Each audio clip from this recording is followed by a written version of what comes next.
اللہ علیہ وسلم نے قانون سازی جو کی، نقصان کس کو ہو رہا تھا؟ مالداروں کو۔ مزے میں کون آ رہا تھا؟ غریب۔ لیکن آپ نے مالداروں کی پرواہ نہیں کی، مالداروں کی پرواہ نہیں کی آپ صلی اللہ علیہ وسلم، بلکہ مالداروں پہ اور ٹینشنیں آئی ہیں۔ جب آپ صلی اللہ علیہ وسلم نے حضرت معاذ بن جبل کو یمن کا گورنر بنا کے بھیجا تو ان کو حکم دیا کہ ان کو بتانا تمہارے رب نے تم پہ زکوٰۃ فرض کی ہے، جو تمہارے مالداروں سے لی جائے گی جبرن، زبردستی۔ حدیث میں جبر کے الفاظ نہیں، لیکن مراد یہی ہے، زبردستی لی جائے گی، صحیح ہے نا؟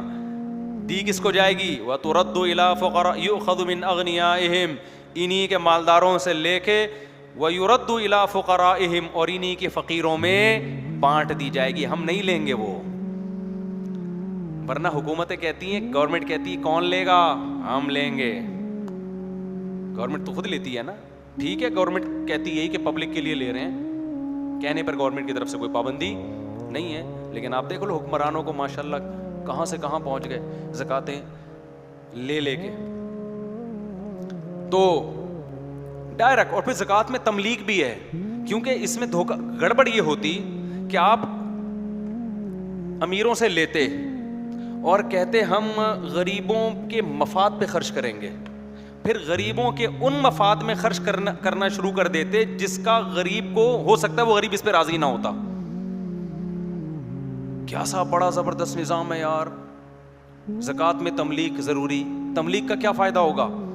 غریب کو مالک بنانا پڑے گا، وہ پھر مالک کا مطلب اس کے مکمل اختیارات ہوں۔ آج دنیا میں جو ٹیکس لیے جاتے ہیں، غریب کو مالک نہیں بنایا جاتا، بہت ساری ایسی مد پہ خرچ کیا جاتا ہے کہ غریب سے اگر پوچھو گے وہ کہے گا بھائی میں اس پہ راضی نہیں ہوں۔ تو بتاؤ اسلامی قانون میں غریب کا فائدہ ہے یا گوروں کے قانون میں؟ تملیغ ضروری۔ لوگ ہم سے کہتے ہیں نا کہ حضرت میرا ایک غریب بچہ اسکول میں پڑھتا ہے، میں اس کی طرف سے فیس دے سکتا ہوں، اسکول میں زکوٰۃ ادا ہو جائے گی؟ ہم کہتے ہیں نہیں ہوگی، کائنڈلی اس سے زکوٰۃ ادا نہیں ہوگی۔ مالک بنانا ضروری ہے، مالک بناؤ، وہ جو چاہے کرے۔ کیوں؟ اب تملیغ کی جو آ گئی نا مسئلہ، اس میں کیا ہو گئی، احتیاط بہت ہو گئی ہے، ورنہ آپ غریب کے ایسے مفاد پہ خرچ کرتے جو آپ خود سوچتے، بھائی جس کا پیسہ ہے نا یہ سوچنا اس کا حق ہے، یہ آپ کا حق نہیں ہے۔ ورنہ لوگ کیا کچھ نہیں کرتے۔ دیکھو بہنوں کی وراثت کھاتے ہیں نا لوگ، تو دو طریقے ہوتے ہیں کھانے کے۔ ایک طریقہ یہ کہ کھا کے ڈکار مار کے بھاگ گئے، آپ بدنام ہو جاتے۔ ایک طریقہ یہ ہوتا ہے کہ بھائی یہ پیسہ ہمیں دے دو، میں ہوں نا، میں ہوں، عید بقرعید پہ کپڑے یہ ہم آپ ہی کے لیے، بھائی میں تمہارا بھائی ہوں، میں کوئی لے کے تھوڑی بھاگ رہا ہوں، میں آپ کے مفاد میں خرچ کروں گا۔ پھر عید بقرعید پہ کچھ کپڑے بنا کے دے دیے اس کو، کچھ کبھی اس کی بچی کی شادی میں کچھ خرچہ کر دیا۔ کیا وہ غریب بہن اس پہ راضی ہوتی ہے؟ اس سے پوچھا جائے وہ کہے کہ بھائی جتنی میں اپنی خیر خواہ ہوں نا، جتنا مجھے اپنے بارے میں پتا ہے کہ مجھے بقرعید کے کپڑے بنانے ہیں یا عید کے کپڑے بنانے ہیں، یہ مجھے زیادہ پتا ہے۔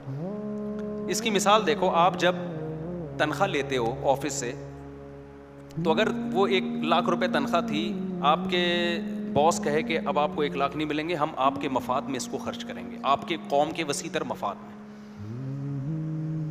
آپ جب بیمار ہوگے تو علاج کون کرائے گا؟ ہم کرائیں گے۔ آپ کی گاڑی کو کچھ ہو گیا تو مسئلہ ہمارا ہے، آپ بولو گے تو مجھے دے دے بھائی، میں جتنا اپنے آپ کو بہتر سمجھتا ہوں آپ نہیں سمجھتے، کائنڈلی یہ نصیحت کسی اور کو نا، مجھے پیسے پکڑا، مجھے پتا ہے میرے، وہ کہہ رہے نہیں ایکچولی دیکھیں علاج اتنا مہنگا ہو گیا ہے نا، ایکچولی ہمیں پتا ہے آپ بے وقوف ہو، آپ 1,00,000 روپے ضائع کر دو گے، ایکچولی ہم آپ کے خیر خواہ ہیں، ایکچولی آپ کہہ گئے ایکچولی کو ایک طرف رکھ، مجھے چاہیے پیسہ۔ اگر پھر بھی نہ مانے تو پھر آپ اس کو پتہ ہے کیا کہنا، آپ کہنا ایکچولی میں کل سے آفس نہیں آؤں گا، آپ نے جو میرے ذمہ کام لگایا ہے نا، ایکچولی یہ کیل یہاں ٹھوکنے کے بجائے اگر میں ادھر ٹھوک دوں گا نا، اس سے کمپنی کو زیادہ فائدہ ہوگا۔ ایکچولی یہ جو آپ مجھے کہتے ہیں نا صبح صبح آ کے بجلی کا بٹن آن کر دیا کرو، آف کر دیا کرو، میں آف رکھوں گا تاکہ آپ سولر پہ آ جاؤ۔ ٹوپی ڈرامے لگانا شروع کر دو گے نا، ان ٹوپی ڈراموں سے بچنے کے لیے اسلام نے کیا کہا، غریب کو پکڑا بھائی پیسہ، مالک بنا اس کو۔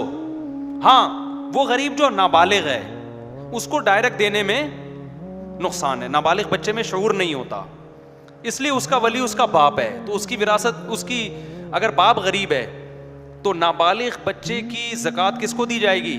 اس کے باپ کو. لیکن پھر اس کے باپ پر پابندی ہے, 1 روپیہ بھی نہیں کھا سکتا اس میں. پھر لا, اسلامی لا جب آپ اٹھائیں گے نا, پھر اس میں یہ کہ باپ اس سے پراپرٹی تو خرید سکتا ہے, گولا گنڈا نہیں خرید سکتا, کیونکہ وہ ختم ہونے, صدقہ بھی نہیں کر سکتا اس سے, صدقہ بھی نہیں کر سکتا. اب بعض فقہا اس کے قائل ہیں کہ اس سے صدقہ جائز ہے, کیونکہ یہ بچے کا فائدہ ہی فائدہ ہے اس میں, صدقہ آخرت میں ذخیرہ. امام حنیفہ نے کہا یہ فائدہ نہیں ہے, نقصان ہے. نقصان اس لیے کہ آخرت کو نہیں دیکھا جائے گا, یہاں کس کو دیکھا جائے گا؟ دنیاوی نقصان کو. صدقہ دنیاوی لحاظ سے نقصان دہ ہے, لہذا اب نابالغ بچے کو اس نقصان سے بچایا جائے گا. جب وہ بالغ ہوگا, باشعور ہوگا, پھر اس کے پاس آپشن ہوگا کہ دنیا کا نقصان کر کے آخرت کمانی ہے یا نہیں کمانی ہے. تو جب تک اتنا شعور نہیں ہو جاتا, اس کی رقم سے صدقے کی بھی اجازت نہیں ہے. صدقہ کر دیا تو باپ پر پینلٹی پڑے گی, باپ پر لازم ہوگا کہ وہ صدقے کے پیسے اپنی جیب سے بچے کو واپس کرے. وہ فائدہ کس کو ہو رہا ہے ان سارے قوانین کا؟ بتاؤ نا, غریب کو فائدہ ہو رہا ہے کہ نہیں ہو رہا؟ تو یہاں بھی اب دیکھو, نبی صلی اللہ علیہ وسلم فرمایا ان کے امیروں سے لے کے کہاں لوٹائی جائے گی. یہ نہیں کہ ریاست کے بیت المال میں جمع ہوگا, پھر پتہ ہی نہیں چل رہا اس کمبخت سے کروڑ پتی کا علاج ہو رہا ہے کہ گورنمنٹ سڑک بنا رہی ہے کہ کیا کر رہی ہے اس سے. تو یہی حشر ہو رہا ہے نا حکومتوں میں, یہی حشر ہو رہا ہے. تو سارا فائدہ کس کو جا رہا ہے؟ غریب کو جا رہا ہے. اور پھر فقہا جو مجتہد ہیں انہوں نے ایک بڑا مسئلہ حل کر دیا. نبی صلی اللہ علیہ وسلم کے دور میں نا سونے کی قیمت 7.5 تولہ سونا اور 52.5 تولہ چاندی, ان دونوں کی قیمت کیا تھی؟ سیم. اور ان دونوں کو زکوٰۃ کا نصاب بنایا ہے.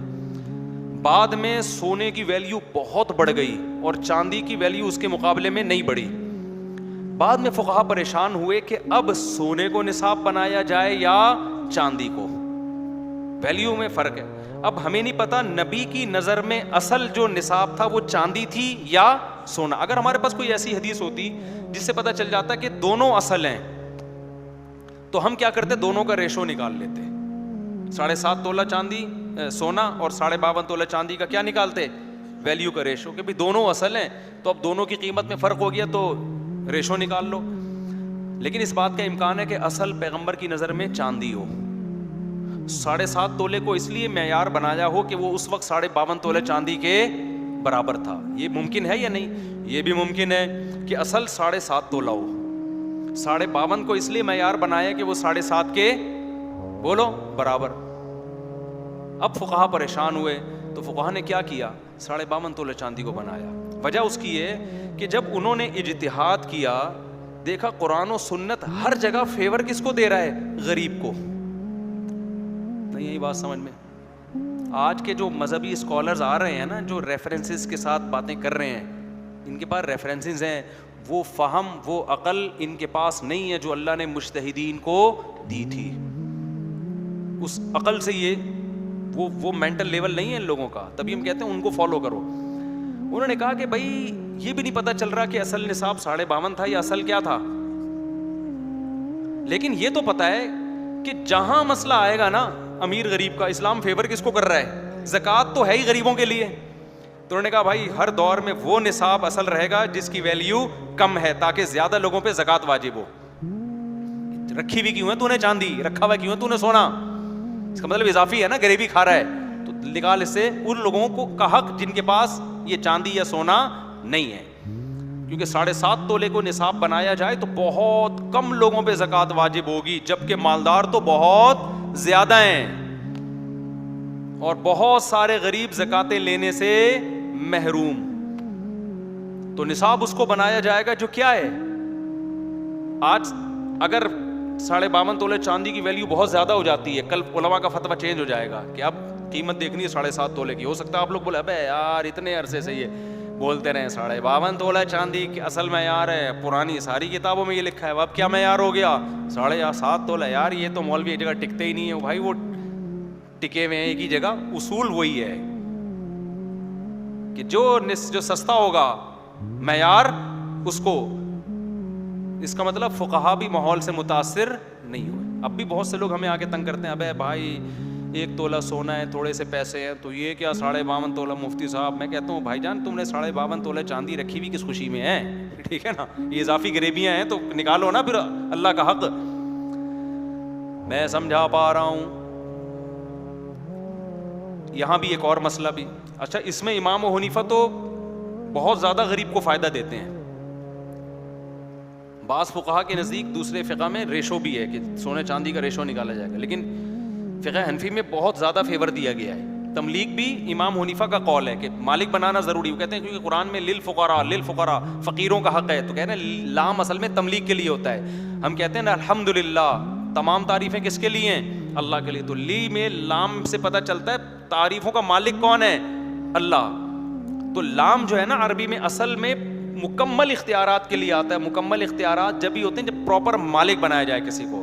تو قرآن کہہ رہا ہے للفقراء, زکوٰۃ کس کا حق ہے؟ فقیروں کے لیے. تو یہاں بھی لام کا لفظ بتا رہا ہے کہ پراپر مالک بنانا پڑے گا. یہ میں مثال سے سمجھاتا ہوں. آپ نے زکوٰۃ کے پیسوں سے کھانا خریدا, غریب کے سامنے رکھ دیا کہ کھاؤ, اس سے زکوٰۃ ادا نہیں ہوگی, کیونکہ زکوٰۃ وہ مالک آپ ہو, اپنی ملکیت میں اس کو آپ کھلا رہے ہو. اباحت ہے یہ. اباحت کہتے ہیں کسی کے لیے ایک چیز کو کی پرمیشن دے دینا. جیسے جب آپ کی کوئی دعوت کرتا ہے, آپ اس کے, بس یہ مثال دیکھیں نا, بیان ختم کر رہا ہوں. کسی کے گھر جاتے ہیں, وہ بریانی کوفتے کباب لا کے رکھتا ہے, تو مالک کون ہوتا ہے؟ وہ ہوتا ہے نا. لیکن اس نے اپنی ملکیت آپ کے لیے حلال کر دی ہے. اس عمل کو کہتے ہیں اباحت, مباح کر دیا, اجازت دے دی. تو جب آپ اس چیز کو کھا رہے ہوتے تو اس کی ملکیت میں کھا رہے ہوتے ہو, وہ آپ کی ملکیت میں داخل نہیں ہوتی. اور ایک ہوتا ہے کہ بریانی کی ٹرے پکڑا کے کہنا یہ آپ کو گفٹ ہے. جیسے صبح شام گھروں میں تحفے آ رہے ہوتے ہیں, گفٹ میں کیا ہوتا ہے؟ آپ خود بھی کھا سکتے ہو, پیک کر کے ڈبے بنا کے مارکیٹ میں بولو بیچ بھی سکتے ہو. اس لیے ہم کہتے ہیں غریب کو زکوٰۃ میں کھانا کھلانا جائز نہیں ہے. کھانے کا مالک بنا دو گے پھر جائز ہے. آپ پلیٹ پکڑاؤ کہ آپ اس کے مالک ہو, آپ کی مرضی بھائی, کھاؤ یا بیچ دو, آپ کی مرضی. یہ جو ہم ہوٹلوں میں بیٹھے ہوتے ہیں, بعض دفعہ فقیر آتا ہے, اللہ کے نام پہ ایک نہاری کھلا دو, ہم نہاری اس کو خرید کے دیتے ہیں, وہ آگے لے جا کے بیچ دیتا ہے. ہمیں غصہ آتا ہے نا. غصہ اس لیے آتا ہے بھائی ہم نے تجھے کھلانے کے لیے آرڈر کیا ہے, بزنس کے لیے آرڈر نہیں کیا. لیکن زکوٰۃ میں آپ یہ غصہ نہیں کر سکتے. یہاں غصہ آنا بجا ہے کہ ابے ہمیں الو بنا رہا ہے یار. میں نے ایک دفعہ نہاری کھانے گیا, میں بیٹھا ہوں, 2-3 غریب سی عورتیں آئیں, انہوں نے کہا ہمیں بھی لے دو. میں نے اس کو بولا یار ان کو بھی کھلاؤ, اس نے دے دیا ان کو. میں بھول گیا, پھر میں اپنا کھا رہا ہوں. پھر میں جب پیسے دینے گیا, اس نے بولا بھائی یہ سالن کو شاپر میں ڈالتی ہیں عورتیں, آگے جا کے بیچتی ہیں, پیسے کما کے دوبارہ نیا بندہ آئے گا اسے پھر کہہ رہی تھی اللہ کے نام پہ 3 دن سے بھوکے ہم, کھلا دو. تو یہ ان کا کیا چل رہا ہے؟ بزنس. تو یہ بزنس برا کیوں لگتا ہے بھائی؟ ہم تو چاہ رہے تھے کہ پیٹ بھریں کسی غریب کا. پھر بھی چلو یار وہ بیچ دیا اس نے, ہم نے پیسے واپس نہیں لیے ان سے, لیکن یہ غیر اخلاقی حرکت لگتی ہے نا. تو لیکن زکوٰۃ میں غریب کیا ہوگا؟ مالک. للفقراء والمساکین, مکمل اختیارات ہوں گے ان کے. تو نبی نے کیا فرمایا؟ مالدار سے لی جائے گی, غریب کو ہینڈ اوور کی جائے گی. اچھا یہاں ایک بات سمجھ لیں کہ غریب, یہ لوگ اکثر مسئلہ پوچھتے ہیں کہ جی غریب بچوں کی ہم اس فیسیں دے سکتے ہیں, مالک بنانا ضروری ہے, یا اس کو مالک بناؤ یا اس کی طرف سے اس کی اجازت سے کوئی نمائندہ بن کے مالک بن جائے. مثال کے طور پر میں نے آپ کو فون کیا, جی میں آپ کو کچھ رقم دینا چاہتا ہوں, بتانا ضروری نہیں کہ زکوٰۃ ہے, گفٹ کا نام لے لو آپ, لیکن ملکیت تو گفٹ میں بھی ہوتی ہے نا, ہر وہ چیز جس میں ملکیت ہو. آپ نے کہا جی ٹھیک ہے تو لیکن میں تو آ نہیں سکتا, تو میں کیا کہوں گا کسی بندے کو بھیج دو. تو اس بندے کو جیسے ہی میں ہینڈ اوور کروں گا زکوٰۃ ادا ہو جائے گی, کیونکہ وکیل کا قبضہ موکل کا قبضہ ہوتا ہے. آپ کی طرف سے جو نمائندہ آیا اس کو جب دیا تو ایسے ہی ہے جیسے اصل کو دے دیا, کیونکہ یہ نمائندہ کس کا ہے؟ آپ کا نمائندہ ہے. ہاں میں نے آپ کو فون کیا اور میں نے کہا میں ایک بندہ بھیج رہا ہوں, پیسے آپ کو دے گا, پیسے آپ کو دے گا, تو اس سے لے لینا, کیونکہ آپ کے پاس آنے کا ٹائم نہیں ہے. میں نے اس بندے کو ہینڈ اوور کر دی, زکوٰۃ ادا نہیں ہوئی, کیونکہ وہ آپ کا نمائندہ نہیں ہے, وہ کس کا نمائندہ ہے؟ میرا نمائندہ. دونوں میں فرق یہ پڑے گا, اس بندے سے ڈاکو نے چھین لیا تو زکوٰۃ ادا نہیں ہوئی, جبکہ پہلے والے بندے سے ڈاکو نے چھین لیا تو زکوٰۃ ادا ہو گئی, کیونکہ وہ ہینڈ اوور کر چکا ہوں میں. اب سمجھو, جب آپ کسی غریب کی فیس دینا چاہتے ہیں نا, اور غریب بالغ ہو, تو پھر اس کا طریقہ یہ ہے کہ آپ اس کو بولو کہ یار میں کچھ رقم آپ کو دینا چاہتا ہوں منتھلی, لیکن آپ چونکہ ٹیوشن بھی پڑھ رہے ہو, تو اگر میں یوں کر لوں کہ ڈائریکٹ آپ کو دینے کے بجائے اس ٹیچر کو دے دیا کروں جس کو آپ نے فیس دینی ہے, تو وہ میں ہی دے دیا کروں, تو آپ کی طرف سے اجازت ہے؟ وہ کہے ہاں اجازت ہے. اب یہ وکیل کا قبضہ, جو ٹیچر ہے نا وہ اس بچے کا وکیل بن کے قبضہ کرے گا, اب زکوٰۃ ادا ہو جائے گی. اگر بچہ نابالغ تھا تو باپ کی پرمیشن, بالغ ہے تو خود اس بچے کی پرمیشن. اسی سے بہت سارے مسئلے حل ہو گئے. جب آپ کسی غریب کا علاج کراتے ہو زکوٰۃ کے پیسوں سے, تو اس میں غریب کو بتا دو بھائی میں آپ کو کچھ پیسے دینا چاہتا ہوں, تو آپ مجھے اجازت دے دو, میں آپ کی طرف سے کس کو دے دوں؟ ہسپتال کی انتظامیہ کو دے دیتا ہوں. وہ کہہ دے میری طرف سے اجازت ہے, تو جب وہ نمائندہ بن گیا اس کا. آئی بات سمجھ میں؟ نہیں, اور یہ پہلے اجازت لینی پڑے گی. علاج کرنے کے بعد اجازت لوگے اس کا کوئی اعتبار نہیں, کیونکہ وکیل کام کرنے سے پہلے بنتا ہے, بعد میں نہیں بنتا.